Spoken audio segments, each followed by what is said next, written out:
there's that need for forgiveness to kind of progress forward, because now that you have this cocoon, like that's what Paul Selig's guides say, whatever you want. Like Paul Selig says, fear breeds fear. Fear gets you fear. You make a decision in fear, it's going to give you a result of fear, like something made of fear also. Like it's always been hard for me to explain that, but I understood the concept, but you just explained it perfectly. One decision, it's hard to call it a decision. Like, it is a decision, but I forgive myself and I forgive others. I understand you're going through something in that moment and you're making a bad decision, but it's just what needs to happen in that moment for you to learn, for us to learn. So you start creating this life that looks like that.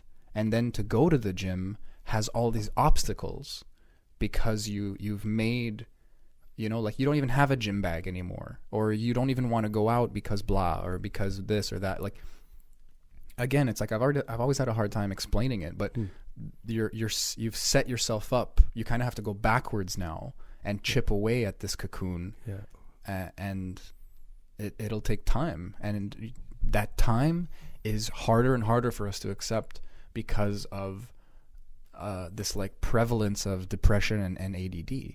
I think one is holding the hand of the other, because the more distracted we are, the harder it is to sit down, buckle down, to fix what we want to fix, to change what we want to change, to even realize we need to make those changes. You know what I'm realizing? Sorry. Just that the reason why it's so hard in today's time is I'm just seeing it's because everyone's in a fucking cocoon now.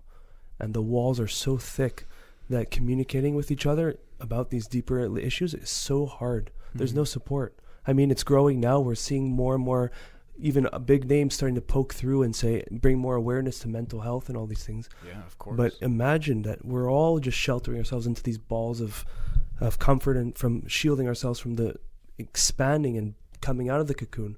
Yeah, society pulled the rug under us, man. The way we evolved was to be that way, but to be in a clique, to be in a small group, or a big group actually, but a group nonetheless. But now we lost the group, and we still have all the instincts, and that's the description. That's the description of our problems. Is we're this animal, and we're completely out of our habitat, which is so funny and ironic and everything, because we're creating our habitat or our environment or whatever, but. It's we're still young. We're kind of like an adolescent, or even preteen species, or whatever you want to call it. Considering like our potential. Just hitting the teens. Yeah, just hitting puberty.